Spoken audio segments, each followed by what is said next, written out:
On today's show, the San Diego Padres kickstart the week with a 2-1 victory over the Pittsburgh Pirates, keeping up the good vibes as of late, thanks to a solid return start from Joe Musgrove, the bullpen doing good bullpen things unlike the past 6 games, and Jackson Merrill. He's so friggin' good at baseball, man.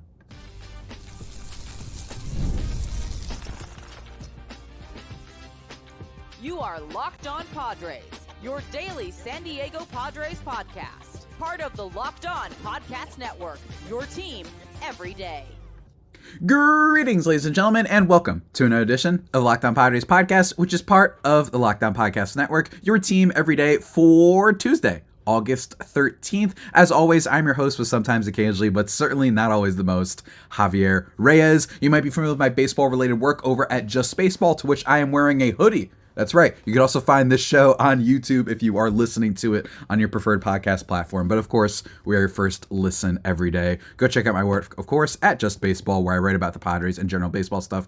And speaking of general baseball stuff, my other podcast, Baseball versus the World. Today's episode, by the time this is out, you will be seeing my interview with Tony Barnett and Aaron Fishman about their latest book. It's basically a former pitcher who went from minors to Japan and then back here when that wasn't necessarily like a given that was what players would do, is go play in Japan, then come back to the majors. So really fun interview. Recommend checking that out. And today, folks, we got a lot to recap. And here's the thing. There wasn't like individually a ton of stuff that happened, but I have a lot of thoughts over last night's 2-1 victory that featured the return of Joe Musgrove, another amazing Jackson Merrill play. That's right. We are once again going to relitigate the Jackson Merrill Rookie of the Year debate, and I'm going to stand strong in my stance that I still think that it's very, very close. And yes, I know the Merrill vibes are great, but I still have some reasons for Skeens. But even that being said, it's a very lively debate, and I can't wait to talk about it. Today's episode, guys, is brought to you by FanDuel. Make every moment more. As playoffs wind down, the sports top sporting. It's weird to say sports and then stop. You know what I mean? It's a tough thing to say. But anyway, the sports stop sporting like we want them to, but this summer, FanDuel is hooking up all customers with a boost or a bonus daily. That's right, something for everyone every day. Go check out FanDuel.com to get started. And to get started with this recap, let's first talk about the return of one Sir Joe Musgrove, who has had about as tumultuous as you can have a season in 2024, right? This is a guy who, he's been accused. There have been allegations that he's been bad ever since the contract. It's not true. Okay, on top of since he got the contract back in 22, second half, he was great. And then also basically won them their playoff game against the Mets. Remember the infamous, does he have goop? Does he have some sort of foreign substance? And he didn't. That was just the salty Mets fans and Buck Showalter doing gamesmanship, I guess. So he has been good. And then he was also good last year before he was injured and they shut him down for the season. And one of the things we've talked about in this show that worried me is just I just feel like it usually doesn't end well when you shut a guy down early from the previous season and then you get to this season and the injuries still flare up. He's been on the IL twice already. He's coming off his second stint, right?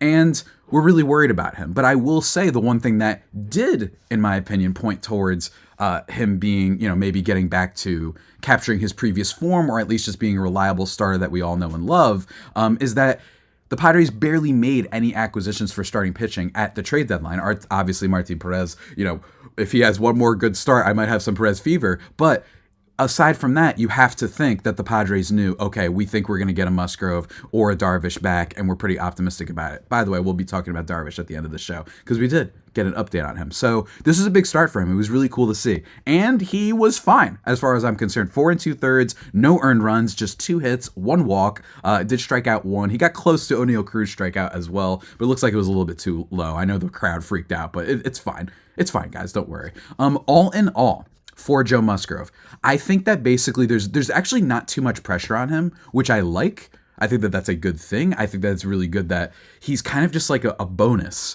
You know what I mean? It's kind of like a trade deadline acquisition, ostensibly a trade deadline acquisition, I think. And I think that's what the Padres are counting on. And he doesn't need to be amazing. I think that he just needs to be a solid pitcher that can help this team because, as someone asked for yesterday's mailbag, Michael King, he's pitching more than he's ever really pitched before. So is that going to become a problem down the road? Are you going to have to rely on some other starters to give you more innings? We'll have to see if Musgrove is healthy and ready. But in terms of his first start, he he was okay. I don't think he looked great. And I would argue he'd even look all that good in some ways. I think that there was some questions with him. He didn't generate as many whiffs as I would like, you know what I mean? But he also didn't go too deep into the game. But then also it was against the Pirates, and that's not the best hitting team in the world. Not the worst, but not the best. So you maybe expect a tiny bit more, but it's his first start, bottom line back. And in terms of other observations from it, that's kind of it, right? De La Cruz gave one ball a ride, basically towards the end of his outing. Otherwise, just a lot of softly hit balls, nothing too bad, right? Like there wasn't really anything all that problematic, I guess we could say, that happened in this one from Joe Musgrove. And in terms of velocity, he averaged his highest velocity pitch was at 94.8 miles per hour, which isn't like the 95 or 96 number that we'd like from that fastball. That was something that happened early on in the season, is that his velocity was down. But one thing that did happen is it started slowly coming back up, and I think that he deserves the benefit of the doubt to slowly get back up to that level. And 94.8 is still up there, right? Like that's still absolutely up there. He wasn't throwing super, super hard, but the best part about Musgrove is that's not necessarily the big indicator of whether or not he's going to fall off or vice versa, is his velocity, because he's never been that guy. That's a Dylan Cease, that's a Robert Suarez, you know what I mean? Those are the fireballers. And Musgrove, he toys with you, which is what I like. And what I like the best is that he used all of his pitches.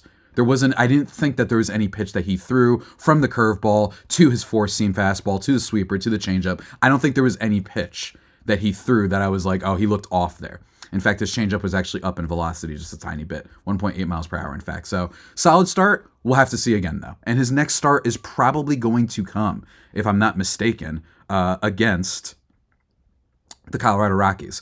It will be in Colorado, though. So that's a little bit worrisome. That's a tough place to pitch always with Coors Field, but that team is a little bit of a mess. But then also it's the Rockies that we play horribly against them. So I am going to be keying in on his next start this coming weekend. That is going to be huge for him, because then after that, he'll probably have a series against the Mets, and the Mets can hit very well. So we'll see. We'll see. But hey, 4 innings, it's fine. He just got back. We are excited. Spent a lot of time talking about Joe Musgrove, and that's because, again, it was a 2-1 game. There wasn't too much that happened in this one. Unfortunately, the Pirates the Pirates pitching kind of kept the Padres in check. And no, it wasn't a lefty this time. It was Jake Woodford, who had a 5-point, let me see here. He had a 4.15 ERA coming into this game and hadn't really gone all that far in a long time, which is depressing. Beats his innings high, right? 6 innings in this game, only allows 1 earned run on 3 hits, no walks, 2 Ks. The 1 earned run coming from one Sir Xander Bogaerts with a very nice, like, you know how they say like a professional hitter? That's like the descriptor people use for basically guys who know how to get singles and guys who know how to just make contact no matter where the ball is. I think that's kind of the qualifications for it. Xander Bogaerts pitch down and away. He waits, he times it, he swings late on it, bounces it to right field, squeezes it through, hits it hard enough, don't get me wrong, allowing an RBI to occur, which we love to see. Who was it that he drove in, by the way? Jurickson Profar, who hits a double, because of course he did. We love Jurickson Profar. He's a menace out here. Profar 1 for 3 in this game with that double that allows him to score. But folks, I want to talk a little bit more about Xander Bogaerts actually, but in just 1 second, folks. I first must discuss with all you fine, beautiful people, the legendary, the sensational Ibarra. That's right, guys. You've probably heard of Ibarra a couple times on this show, and we're going to ring it back again because it is the summer season. A lot of y'all, you're going down to the beach. Maybe you've got kids. You got to get the sandals ready. You got to get the sunscreen for them. You got to get some snacks, because what else are you going to do on the beach? The beach stinks. You know what I'm saying? We all know this. No one wants to admit it, but it's okay. Keep being the sheep that you are. But bottom line is you're going to need a lot of stuff at the beach, no matter what kind of situation you have. And guess what? You know what can help you out with that? Ibarra. Because with Ibarra, you get cash back on all of your purchases when you stock up on all of your essentials, summer essentials. Heck, maybe you're stocking up on fall and winter essentials. I don't know. I don't judge. But go check them out, guys. It is a free app that lets you earn cash back every time you shop. Earn on hundreds of items from groceries, beauty supplies, and even toys. So you can make sure you're beating inflation no matter what you're purchasing. The average Ibarra user earns $256 per year, which can cover an entire trip. Could probably cover 2 trips, maybe, depending on how you spend your money and whatnot. And also, maybe you want to get a Padres ticket with that. Maybe a couple Padres tickets with that. I'm just saying, folks, this stuff adds up. So go check it out. You could save on over 2,400 brands and shop at over 1,000 retailers, including your favorite grocery stores and places like Lowe's, Macy's, Sephora, Best Buy, and more. So right now, guys, because you're listening to the show, I got an offer for you. Ibarra is offering Locked On Padres listeners $5 off just for trying the app by using the code LOCKEDONMLB when you register. Just go to the App Store or Google Play Store, download the Ibarra app, and use that code LOCKEDONMLB, and that's spelled IBOTTA, Ibarra. Go check it out. But of course, we're not done just yet, folks. Also, got to give a shout out to the OG sponsor that's been with this network for a minute now, and that is FanDuel. I love sports. I love them so much that I don't want them to stop. But kind of, with the playoffs winding down, Team USA winding down, all you've kind of got is baseball. But don't worry if you are not a baseball fan, although I don't know why you'd be listening to this podcast, but still, they have deals going on every day, all summer long. That's right, a boost or bonus daily over at FanDuel. So check the app every day, and you might just find what you think is the key to eternal glory over on FanDuel, guys. So go check that out. FanDuel, official sports betting partner of Major League Baseball.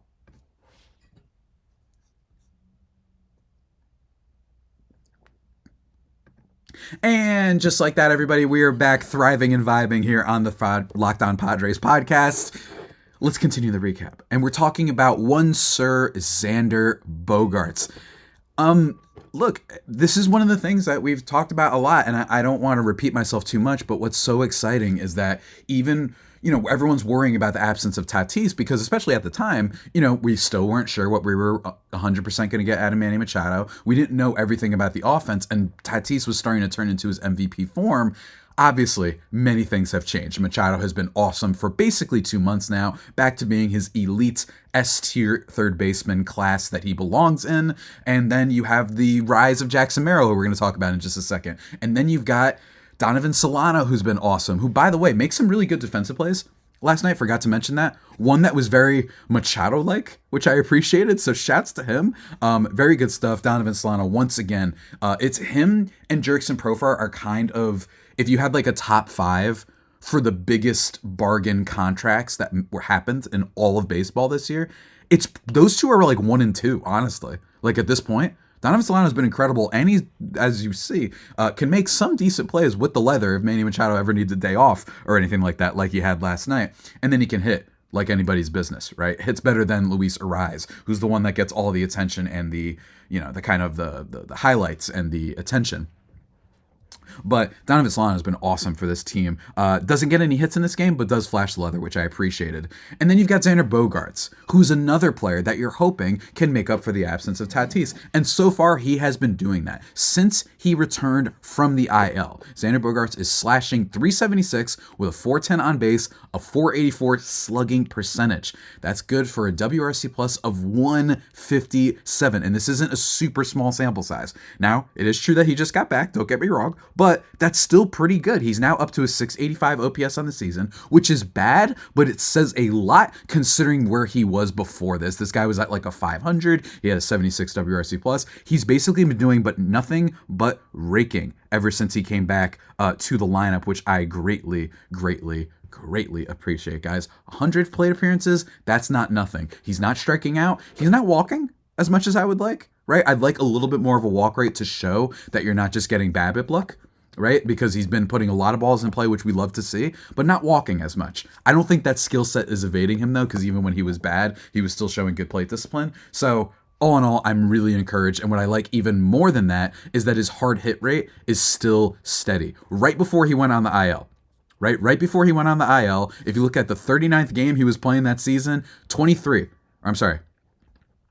he had a 22.7 hard hit rate percentage. After that, 23.3. Then after that, 26.8. After that, 31.7. After that, 34.4. And then, unfortunately, he gets hurt. But what I like is while the hard hit rate has fluctuated a little bit, it's still above that kind of Mendoza line, I guess, of hard hit rate of about 30%. So that's the good news. It's not amazing. It's still concerning that his hard hit rate has gone down every year. But I do like that to coincide with all the balls that have been hit in play, he has been hitting the ball hard, which is a good sign. I'd like to see some more walks, but all in all, really good stuff for him. And also, has made some good defensive plays, and we've talked about before that there's just something. I'd love you guys to leave a comment or reply if you agree. There's something about him that feels more energized. There's something about him that feels more engaged. Not that he wasn't engaged, but it's just visually, it's very easy to see. He just looks amped. When he makes a mistake, he looks like he's like, you know what I mean? Like he was like, I should have had that, all that stuff. There's something about him that seems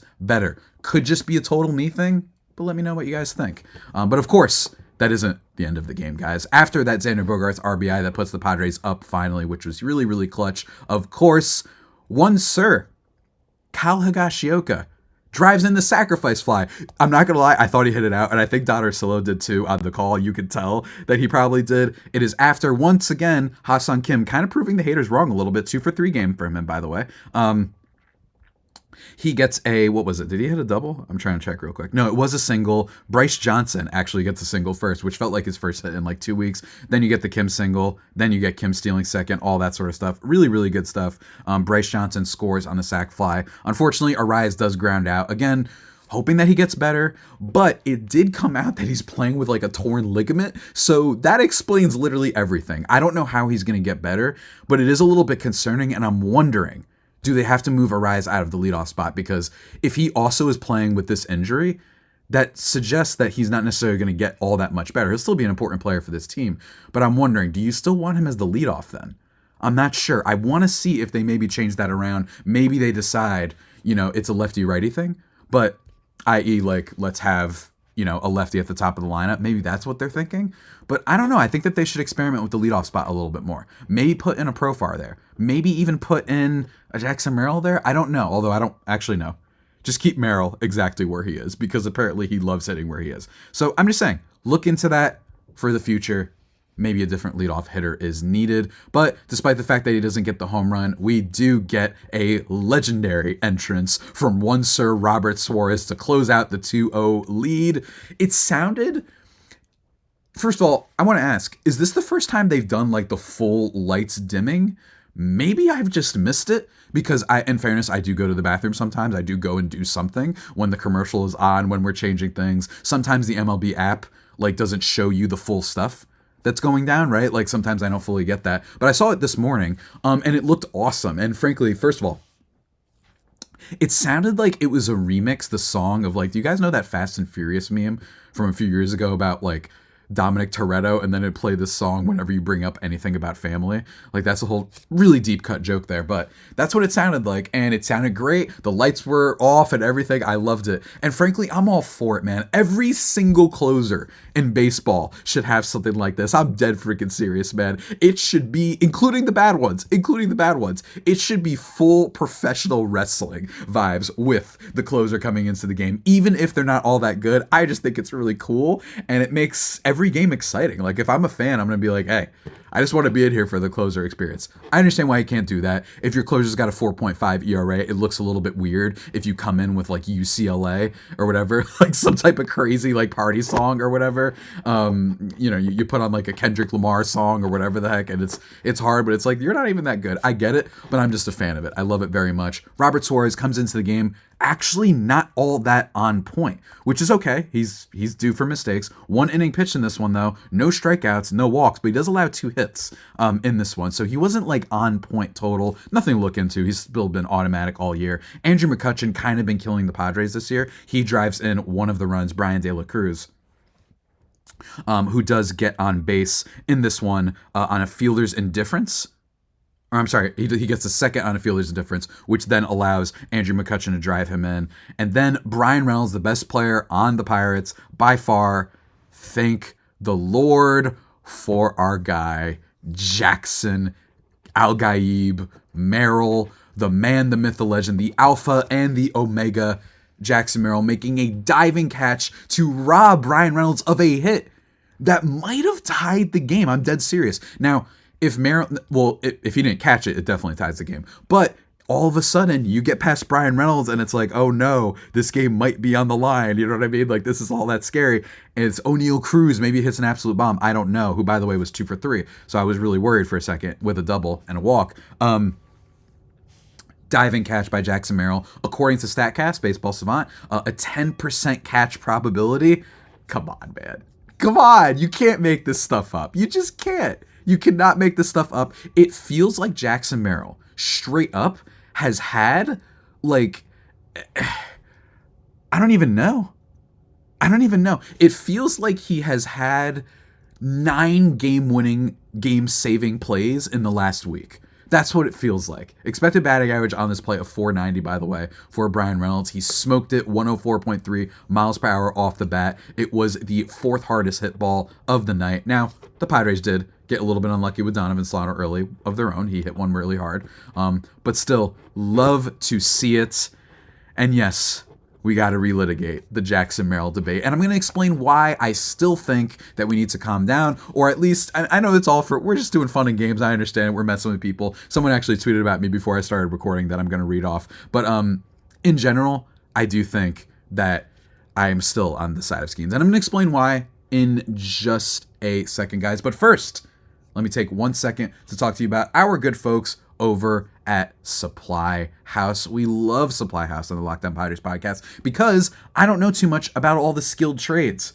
And this place, it allows you to order all sorts of supplies from those skilled trades areas. Find thousands of parts from hundreds of brands in just a couple clicks at supplyhouse.com. Supplyhouse.com gives you 24/7 access to a huge selection of plumbing, HVAC, and electrical supplies with fast delivery anywhere in the US. And if you need help with an order, don't worry. You can get industry-leading advice and tips from their friendly and knowledgeable customer support team, and you talk to a real person every time. So don't worry about that. Really, really, really cool. And there's great news for plumbers, technicians, and contractors. Being a pro has its perks. Trade industry professionals, this is for you. You can join their free Trade Master program for free shipping and serious discounts on every order. Over 100,000 pros already trust the Trade Master program to deliver results. Apply for your membership today and get a competitive edge with every order at supplyhouse.com/TM. Save money and time when you order online, ordering your plumbing, your HVAC, your electrical supplies, and such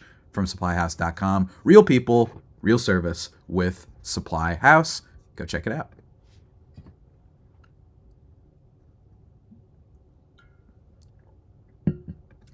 And just like that, everybody, we are back thriving and vibing into this podcast where we get to the part of the show. That's why I saved it for the end. You know what I mean? For the part of the show where everybody hates me. So here's the thing. Jackson Merrill has been on fire. We've talked about since June. He's like second in slugging. Only Shohei Ohtani is better than him. He has been unbelievable. But here's the thing. I'm going to explain why I still think that Jackson Merrill, that this is still very much a race. And I just think that I'm not arguing with people who think it's Jackson Merrill. It's all for opinion. I'm not saying that. I'm saying more. I'm explaining my position, right?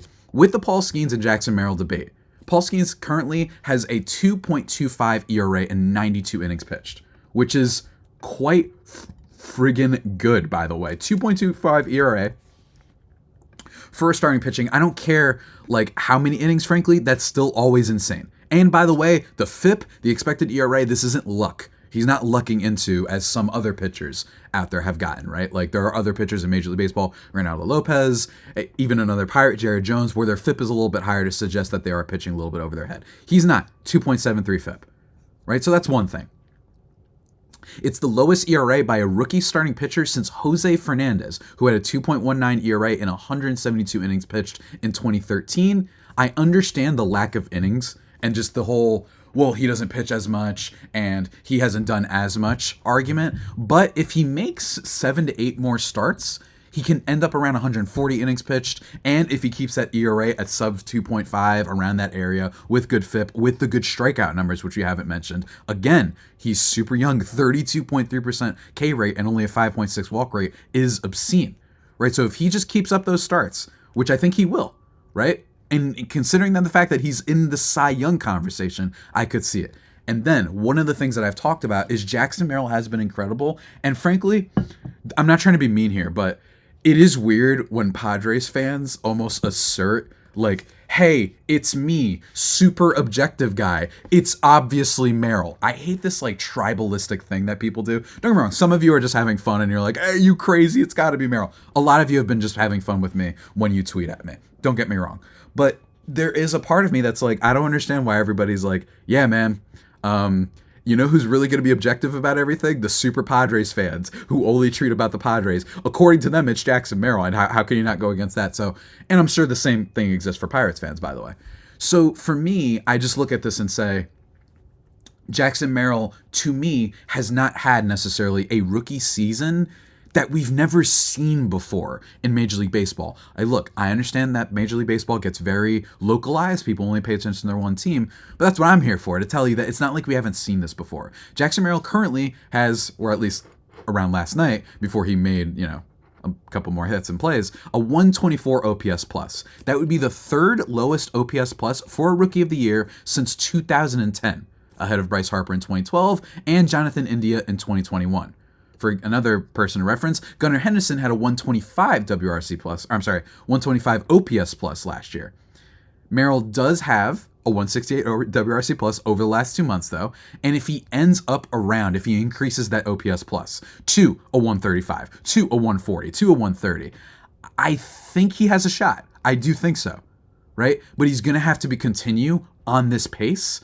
He moves from apparently like plus 1,500 odds, by the way, so plus 500 odds, shout out FanDuel, from last Monday to today. And I will say that all those numbers are to tell you is basically like, look, Michael Harris, his rookie season. Do you remember him for the Atlanta Braves?